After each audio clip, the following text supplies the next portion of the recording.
জুলাই জাতীয় সনদ বাস্তবায়নের পদ্ধতি নিয়ে জটিলতা এখনও কাটেনি। তৃতীয় দফায় বর্ধিত মেয়াদের শেষ সময়ে চূড়ান্ত সুপারিশ তৈরি করতে পারেনি জাতীয় ঐক্যমত্য কমিশন। আজ আবারও এই বিষয়ে গুরুত্বপূর্ণ বৈঠক রয়েছে।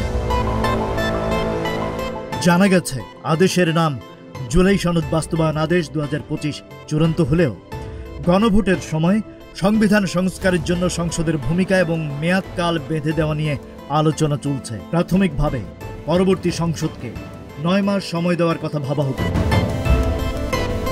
গতকাল জাতীয় নাগরিক পার্টি বা এনসিপির প্রতিনিধি দল কমিশনের সাথে বৈঠক করেছে। তারা জানিয়েছে, বাস্তবায়ন আদেশের কপি দেখে তারপর সনদে স্বাক্ষরের সিদ্ধান্ত নেবে। গতকাল বিকেলে আইন বিশেষজ্ঞদের সঙ্গে বৈঠক শেষে কমিশন আশা প্রকাশ করেছে, খুব শিগগির একটি সুনির্দিষ্ট পূর্ণাঙ্গ সুপারিশপত্র সরকারের কাছে জমা দেওয়া হবে।